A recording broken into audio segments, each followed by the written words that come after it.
Ok, nouvelle vidéo. La vidéo d'aujourd'hui, c'est sur les résultats rapides. Tu remarqueras que mon ton est peut-être un peu plus saccadé et accéléré que d'habitude. C'est parce que c'est un sujet qui me tient particulièrement à cœur, et tu vas vite comprendre pourquoi. Alors pour ça, je vais faire un parallèle entre le monde de la thérapie classique, la thérapie brève, et l'hypnose. Donc petit rappel, en Belgique, là où je suis, l'hypnose n'est officiellement pas une thérapie. C'est-à-dire que le métier d'hypnothérapeute n'existe pas en Belgique. Grâce à nos ministres, ce n'est pas le cas. Donc moi, j'ai décidé de former les closers à l'hypnose afin qu'ils puissent améliorer le résultat de façon spontanée et naturelle. Mais pourquoi je te parle des thérapies?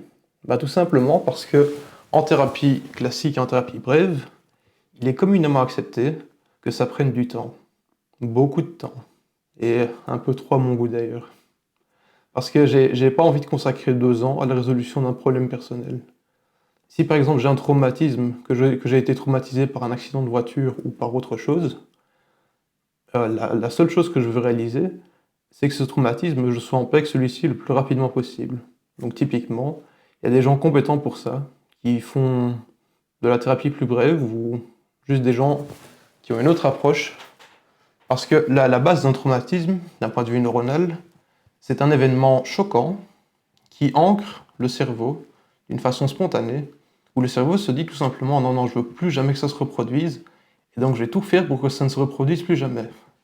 Le problème, c'est que dans ce cas-là, le cerveau il construit une machine incroyablement complexe pour réussir à ce que ça te pourrisse la vie sur le long terme, sur le très long terme.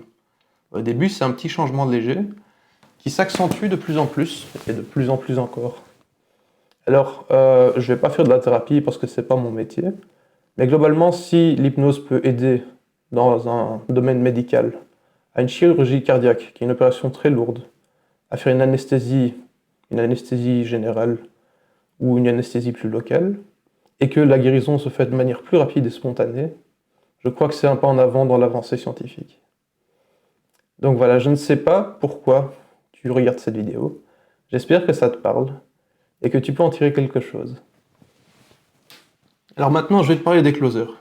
Parce que les closers, c'est typiquement les gens auxquels je m'adresse.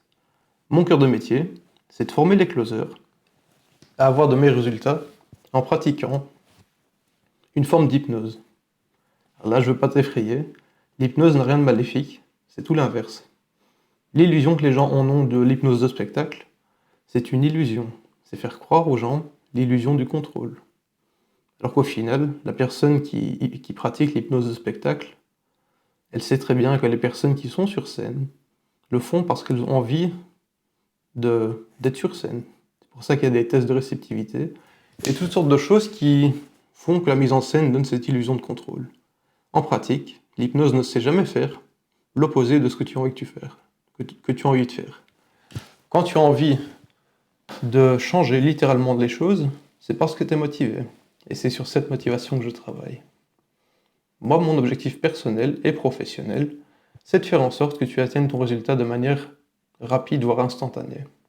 J'ai déjà eu quelques succès dans le domaine euh, plus accessoire. Comme par exemple mon passage en radio que j'ai fait en 2021, où en quelques minutes, j'ai fait de la pseudo-hypnose de spectacle, où j'ai fait en sorte que les animateurs, un par un, pendant la pause des publicités, avaient une séance de quelques minutes, et un par un avaient un résultat différent, que ce soit une simulation par rapport à un état d'ébriété, ou autre chose. Ce qui m'a demandé, et chacun était dans un état profond, alors que ça m'a pris quelques minutes. Dans cette logique des choses, tu peux réaliser beaucoup d'autres choses. Des choses qui t'intéressent, et surtout des choses qui intéressent ton client, ou ton prospect, si tu commences par un prospect. Qu'est-ce qui fait que ton prospect, ou ton client, se sent bien quand tu lui parles, quand tu l'écoutes, et quand tu portes attention sincèrement à ce qu'il dit. Je dis sincèrement parce que c'est le cœur de la communication hypnotique. Si je te parle d'un air désintéressé, tu le sens tout de suite et tu as envie de partir. Alors que si je te parle d'un air sincère, c'est plus qu'un air, d'une façon sincère, d'une façon respectueuse, d'une façon qui donne envie d'écouter parce que j'ai envie de t'aider. Je sais que tout le monde a des difficultés qui paraissent comme des montagnes parfois, des montagnes insurmontables, alors que tu sais que celui qui a déplacé des montagnes a commencé par les petites pierres. Bon, c'est l'expression du jour, tu en fais ce que tu veux. Donc maintenant, je vais juste te demander de fermer les yeux, ou si vraiment t'es un rebelle, tu peux les garder ouverts. Honnêtement, ça ne me dérange pas, je ne te vois de toute façon pas derrière la caméra. Donc tu vas fermer les yeux ou faire ce que tu veux. Si tu es vraiment un rebelle, tu fais l'opposé de ce que je te raconte et tu vois ce que ça donne. Moi, ce qui m'intéresse, c'est les clients difficiles. Les clients vraiment qui pensent que ça ne va pas marcher et qui font tout pour que ça ne marche pas. Alors c'est évidemment là que le challenge commence pour moi. Qu'est-ce qui fait que ça marche? Et qu'est-ce qui fait que tu as envie de changer? Qu'est-ce qui fait que tu as envie de t'adresser aux gens? Qu'est-ce qui fait que tu es rejeté? Et qu'est-ce qui fait que tu rates consciemment et inconsciemment l'acquisition et aussi la réalisation de tes objectifs? Crois-moi, ça paraît simple comme ça, mais c'est beaucoup plus élaboré en pratique. En pratique, tu as une tonne d'excuses, une tonne de prétextes qui font que tu te donnes des excuses pour procrastiner, remettre les choses au lendemain, et bien d'autres choses. Non, mais c'est pas moi, c'est le client qui a rien compris. Tu es responsable de ton client quand tu lui parles. Donc juste imagine que tu sois en train de parler à un client de façon conversationnelle et hypnotique. À chaque fois que tu t'adresses à cette personne te répond de manière spontanée et sincère, tout comme tu le fais pour elle. Et cette personne veut écouter ce que tu vas la raconter parce qu'elle sent qu'il n'y a pas d'intention particulière derrière ce que tu lui racontes. Et c'est pour ça que je te parlais dans les vidéos précédentes de cette intention spontanée que tu acquiers au fil des instants, que tu pratiques.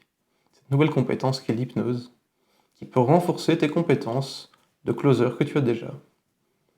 Évidemment, je ne vais rien parasiter, je vais plutôt optimiser les choses. Optimiser, c'est dans l'informatique, c'est faire en sorte que ça fonctionne mieux en moins de temps, en moins de lignes de code si tu veux.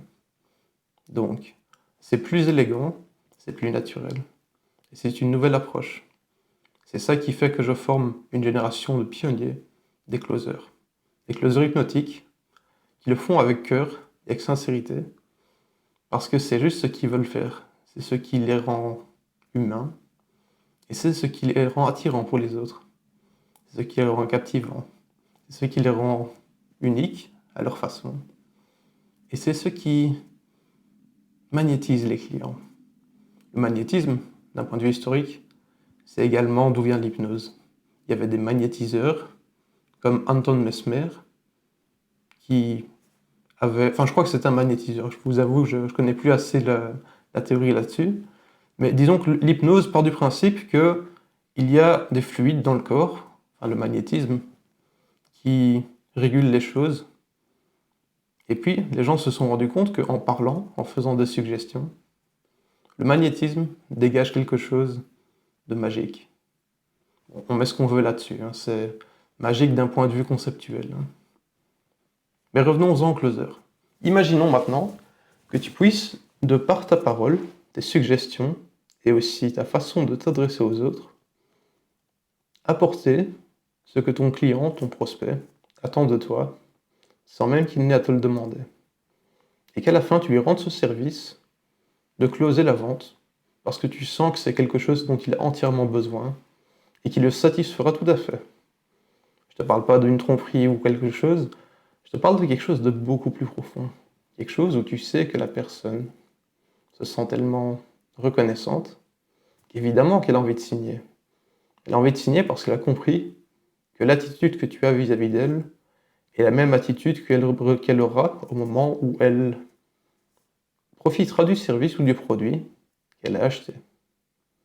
Et c'est vraiment la base du mindset du closer. Je sais qu'il y a beaucoup d'autres techniques, des scripts et beaucoup d'autres choses qui sont en dehors de ce spectre, qui fonctionnent aussi, qui ont leur manière de faire, mais tu vois la différence avec la mienne. Ma façon de travailler est toute simple. Tu ne vends que ce que les gens veulent acheter. Et s'ils ne savent pas qu'ils veulent l'acheter, Tu leur fais savoir progressivement. Tu leur montres que c'est possible de réaliser cet acte d'achat, cet engagement vis-à-vis d'eux-mêmes, aussi bien financier que personnel, de souscrire à ce que tu vends. Et qu'est-ce qu'ils font une fois qu'ils ont acheté? Ils en parlent aux autres? Ils sont d'accord d'en faire une bonne publicité? Tout ça, ça dépend de comment tu leur parles et de ton intention de rendre service. Si tu sais au fond de toi que ça leur rend profondément service, bien évidemment, tu leur rendras vraiment service. Évidemment, je pars du principe que ce que tu leur vends est utile et que ce produit, ce service, soit une plus-value pour la personne. Sinon, change de produit, change de service, ou améliore ce que tu vends avant de lui vendre. Fais quelque chose sur mesure, fais quelque chose de simple, à comprendre, à utiliser et à profiter. Quelque chose dont tu ne peux pas te passer, tellement c'est agréable d'en parler. Alors maintenant, tu peux aussi imaginer la façon que tu as de parler aux gens. Une façon posée, une façon neutre, une façon plus active, une façon tout à fait qui t'est propre. Une façon où tu sais que tu es en accord avec toi-même. Parce que c'est là l'importance. Si tu le fais à contre-cœur ou en jouant un rôle, bah ça peut marcher, mais c'est pas vraiment comme ça que ça se passe. De nouveau, je digresse. L'important, c'est que tu comprennes, à force d'entendre, que tu peux changer les choses à ta manière. Je sais que tu as ton costume de vendeur, que tu as ton costume de closer, ton attitude, et que dans la vie de tous les jours, tu es différent. Et moi, je l'espère. Que tu puisses un peu te détendre. Alors imagine ce qui se passe. Si dans la vie de tous les jours, sans rien forcer, tu peux faire la même chose, d'une façon sans effort, tout à fait instinctive et naturelle. Parce que tu as ce besoin de partager ce que tu as à vendre, d'un point de vue social, d'un point de vue évolutif et d'un point de vue même éducatif. C'est ton rôle principal de propager ce que tu vends d'un point de vue honnête. C'est même la clé du succès. Quand tu es tellement investi par ton produit ou ton service et que tu sais le bien que ça fait aux gens, c'est même ton devoir, ta mission, de faire en sorte que les gens en profitent. Parce que sinon, ils passent vraiment à côté d'une belle opportunité. Une opportunité en or, qui peut littéralement les amener d'un point A à un point B. Passer d'une vie normale à une vie plus intense, plus spontanée, plus sincère, moins déprimante, plus success. Et bien évidemment, tu peux réouvrir les yeux quand tu veux, avec toute l'énergie que tu as au cours de cette conversation. Et crois-moi qu'à chaque fois que tu fermeras les yeux, tu auras une nouvelle image, une nouvelle pensée, une nouvelle approche des choses, une nouvelle idée si tu veux, une idée plus créative, qui sort de ta zone de confort avec cette nouvelle perception des choses. Une perception où, même avec très peu d'énergie, et quand je te dis très peu d'énergie, c'est vraiment très peu d'énergie, tu peux réussir à t'en sortir et à quand même vendre ce que tu veux vendre, tout à fait normalement, sans forcer les choses. Sans forcer les choses. Parce que pourquoi est-ce qu'il faudrait forcer les choses? Typiquement, si tu dois forcer les choses, c'est que tu ne crois pas à ton produit, ton service, ou que tu es en pure inadéquation avec toi-même, ou partielle. Si tu dois forcer les choses, ça fait mal. Ça fait mal au client, parce qu'il le sent. Et ça te fait mal à toi aussi, parce que plus tu forces les choses, et plus tu passes à côté de comment tu peux le faire naturellement. C'est une autre direction, que tu peux emprunter quand tu veux, bien entendu. Mais si tu comprends ce qui est entre les lignes, ce qui fait qu'un être humain s'adresse à toi, t'accorde du temps et t'écoute avec attention, c'est même impoli de brusquer cette personne. Évidemment, au bout d'un moment, il faut quand même lui faire comprendre la raison de cette conversation. Mais seulement quand tu sens que c'est nécessaire. Avant cela, tu prends ça comme un jeu. Tu fais en sorte que les gens écoutent et comprennent que tu t'adresses vraiment à eux. Je sais, j'insiste beaucoup sur ce point, parce que c'est un point qui me semble bancal parfois. Et maintenant que tu sais ça, on passe à la suite. Tu sors tes meilleurs arguments, tu remplis les conditions, et tu fais en sorte que tout se passe dans le bon intérêt de ton client. Un client content, ça vaut beaucoup plus que l'argent qu'il te consacre. Donc là-dessus, je vais te laisser. Passe une bonne journée, une bonne soirée, et à la prochaine.